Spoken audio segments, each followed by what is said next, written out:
अस्सलामुअलैकुम दोस्तों, मेरा नाम है हसीब शफ़क़त और आप देख रहे हैं हसी टीवी।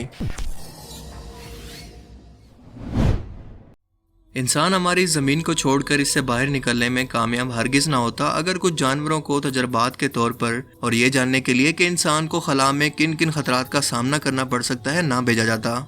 ये इन जानवरों के ऐसे मिशन थे जिनकी वापसी का कोई प्लान बनाया ही नहीं गया था, यानी वन साइडेड सुसाइड मिशन। ये जानवर कौन से थे और इनके साथ खला में क्या हुआ, आइए जानते हैं। सबसे पहले बात करते हैं लाइका द स्पेस डॉग की। कोल्ड वार के वक्त अमेरिका और सोवियत यूनियन के दरमियान स्पेस रेस जारी थी। दोनों मुल्क ये जानना चाहते थे कि इंसानों के साथ खला में जाने पर क्या होगा, और इसी मकसद के लिए कई जानवरों को यहाँ स्पेस के अंदर भेजने के लिए तैयार किया गया। मगर 1957 के अंदर बारी आई सबसे पहले एक लाइका नाम के कुत्ते की, जिसे एक छोटे से वॉशिंग मशीन के साइज के बराबर एयरक्राफ्ट के अंदर जमीन पर कभी वापस ना आने के लिए भेजा गया।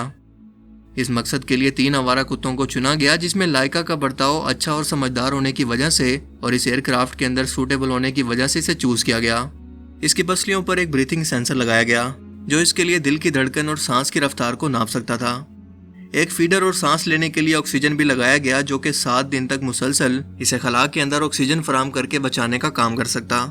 इस स्पेसक्राफ्ट का नाम था स्पुतनिक 2, जिसे किसी सरफेस पर लैंड होने के लिए बनाया ही नहीं गया था। इस स्पेसशिप ने जब उड़ना शुरू किया तो लाइका के दिल की धड़कन 3 गुना बढ़ गई और इसके सांस लेने की रफ्तार भी 3 गुना ज्यादा हो गई, क्योंकि इसे अंदाजा नहीं था कि इसके आसपास क्या हो रहा है। और ये फ्लाइट प्लान के मुताबिक नॉर्मल नहीं चली, क्योंकि कुछ ही दूरी पर पहुंचकर इस केबन के अंदर अचानक टूटने की वजह से खराबी ने टेम्परेचर को बढ़ाना शुरू कर दिया और कूलिंग सिस्टम फेल हो गया, जिसकी वजह से केबन के अंदर का टेम्परेचर 40 डिग्री सेंटीग्रेड तक पहुंच गया।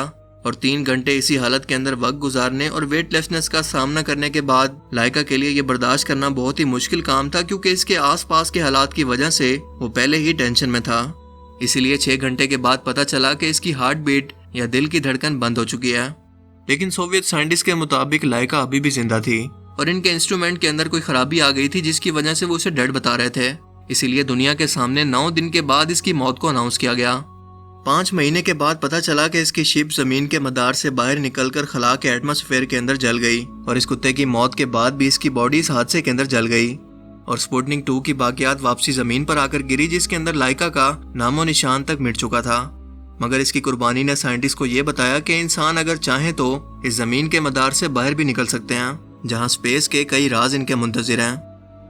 लाइका की याद में कई सिगरेट्स पर इसकी तस्वीर को प्रिंट किया गया और इसकी याद में कई मॉन्यूमेंट्स भी तामीर किए गए, क्योंकि दुनिया भर के लोगों ने एहतजाज किया कि इसे अपनी मर्जी के बगैर खला में मरने के लिए भेजा गया, जो कि एक जिंदा जानवर पर जुल्म है। ऑफिशियल रिकॉर्ड के मुताबिक 1948 से 1961 तक 48 कुत्ते, 15 बंदर और 2 खरगोशों को खला के अंदर भेजा गया, जिनमें से 27 जानवर क्रैश और एक्सीडेंट्स के अंदर मारे गए। लेकिन इनमें से कुछ खुश नसीब भी थे जो कि स्पेस फ्लाइट के बाद वापस भी आ गए, मसलन बेल्का एंड स्टेल्का, जो कि 25 घंटों की स्पेस फ्लाइट के बाद जमीन पर वापस आ गए। हमारी दूसरी कहानी है एक चिंपैंजी की, जिसका नाम था हैम। इसे यूएस एयरफोर्स ने 2 साल की उम्र में एक जू से तजर्बात के लिए खरीदा।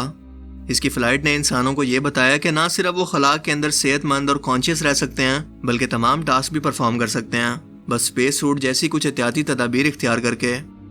हैम को इस फ्लाइट से पहले जमीन पर ट्रेनिंग दी गई कि लाइट और आवाज पर कैसे रिएक्ट करना है, और 1961 में आखिरकार इसे एक सब ऑर्बिटल फ्लाइट के अंदर लॉन्च कर दिया गया, ताकि इंसान ये जान सकें कि क्या वैक्यूम के अंदर और जीरो ग्रेविटी में इंसान भी सरवाइव कर सकते हैं कि नहीं। इसका रॉकेट 252 किलोमीटर ऊंचाई पर पहुंचा और आखिरकार 16 मिनट की फ्लाइट के बाद ये वापस जमीन पर आना शुरू हुआ और आसानी से लैंड करता हुआ अटलांटिक ओशन के अंदर आकर गिरा। साइंटिस्ट ये देखकर हैरान रह गए कि हैम बिल्कुल सही सलामत था, बस इसके नाक पर थोड़ी चोट आई थी। ये इंसानों के लिए अब तक की सबसे बड़ी कामयाबी थी, क्योंकि उन्हें पता चल चुका था कि वो खला के अंदर सरवाइव करने के काबिल हैं। इस फ्लाइट के बाद हैम को जू के अंदर वापस भेज दिया गया, जहां पर वो 17 साल तक जिंदा रहा और मरने के बाद इसकी हड्डियों को मेक्सिको के एक म्यूजियम में एक यादगार के तौर पर लगा दिया गया। हमारी अगली कहानी है फेलिसेट कैट की, जो कि खला में भेजी जाने वाली पहली बिल्ली थी। ये एक आवारा गलियों में घूमने वाली बिल्ली थी, जिसे फ्रांस की हुकूमत ने स्पेस मिशन पर भेजने के लिए खास तौर पर ट्रेन किया। फ्लाइट से पहले इसके दिमाग के अंदर इलेक्ट्रोड लगाए गए, जो कि इसकी दिमाग की एक्टिविटी और इसमें होने वाली तब्दीली को मेजर कर सकें।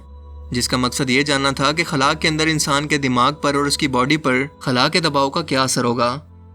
आर्टिफिशियली तौर पर स्पेस का माहौल क्रिएट करके इसकी बर्दाश्त को चेक किया गया कि क्या ये खला के अंदर वाकई जाने के काबिल भी है या नहीं, और ये इन सब टेस्ट के अंदर पास हो गई। सो अब बारी थी इसे खला के अंदर लॉन्च करने की। 1963 के अंदर फ्रांस ने इसे खला के अंदर लॉन्च कर दिया और 157 किलोमीटर की ऊंचाई पर पहुंचकर ये वापसी जमीन पर सेफली लैंड करती है। हैरत अंगेज तौर पर यह बिल्ली इस फ्लाइट को बर्दाश्त कर गई थी, मगर इसकी हालत ठीक नहीं थी। यह दिमागी तौर पर मफलूज होकर अजीबोगरीब किस्म की हरकतें करने लगी थी। इसके दिमाग को स्टडी करने के लिए 2 महीने के बाद खुद ही साइंटिस्ट ने इसे मार दिया और इसके दिमाग को स्टडी करके ये जानने की कोशिश की कि किस दिमाग के हिस्से पर सबसे ज्यादा खला ने असर किया, ताकि इंसान इसको समझकर और सीख कर मुस्तकबिल में खुद को बचा सके। कई चूहों को भी खला के अंदर भेजा गया जिनके कोई नाम नहीं रखे गए थे। 1970 के अंदर कुछ मेंढकों को भी खला के अंदर भेजा गया ताकि जीरो ग्रेविटी के असर को समझा जा सके। और इवन के चाइना ने ग्रास ऊपर कीड़े को और शहद की मक्खी को भी खला के अंदर भेजा ताकि इंसानों पर होने वाले खला के असर को समझा जा सके और मुस्तकबिल में इंसान यहाँ पर फार्मिंग का इंतजाम भी कर सकें। इसके बाद 14 सितंबर 1968 के अंदर सोवियत यूनियन की तरफ से पहली बार 2 कछुओं को स्पेस के अंदर लॉन्च किया गया। इनके साथ कई कीड़े, मक्खियां और कई बायोलॉजिकल नमूने भी भेजे गए थे ताकि ये जान सकें कि खला के अंदर इन जानवरों का बदलाव किस तरह से बदलता है। इसके बाद 1973 के अंदर अमेरिकन ने अनीता एंड अरबेला नाम की स्पाइडर्स को खला के अंदर भेजा ताकि माइक्रोग्रेविटी को समझ सकें, यानी कम ग्रेविटी की वजह से अगर कोई स्पाइडर स्पेस के अंदर अपना जाल बनाती है तो वो कैसा होगा। बदकिस्मती से ये दोनों स्पाइडर इस मिशन के अंदर नहीं बच सकी, लेकिन साइंटिस्ट ये देखकर हैरान रह गए कि खला के अंदर बनाया जाने वाला इस मकड़ी का जाला जमीन पर बनाए जाने वाले जाले के मुकाबले में बहुत ही मोटा था, जो कि सब का सब ग्रेविटी का असर था, जिसकी वजह से इनके दिमाग में स्पेस सूट को बनाने का ख्याल आया। इसके अलावा भी सोवियत साइंटिस्ट और अमेरिकन कई जानवरों को खला के अंदर भेज चुके हैं, मगर इनका रिकॉर्ड इन दोनों मुल्कों ने अपने फेलियर की वजह से छुपा दिया। यानी जानवरों के जो मिशन अनसक्सेसफुल रहे या फ्लॉप हो गए या इनके एयरक्राफ्ट क्रैश कर गए, पूरी दुनिया के अंदर अपनी बदनामी से बचाने के लिए इन्हें फाइलों के अंदर या तो छुपा दिया गया या फिर मंजर से गायब कर दिया गया, क्योंकि इस तरह के कई मिशंस की मालूमात 40 या 50 साल के बाद सीक्रेट होने के बावजूद आखिरकार दुनिया के सामने आ गई। जानवरों पर होने वाले ये तजर्बात बहुत ही जालमाना थे जिनमें इनकी जान चली गई, लेकिन दूसरी तरफ अगर इन जानवरों को इन तजर्बात के लिए इस्तेमाल ना किया जाता तो कई इंसान इस मकसद के लिए इसकी भेंट चढ़ जाते। और अगर ऐसा वाकई होता तो क्रिमिनल्स और ऐसे लोग जिन्हें सजाए मौत का हुक्म सुनाया जा चुका है, इन्हें ऐसे तजर्बात के लिए चुनना चाहिए था।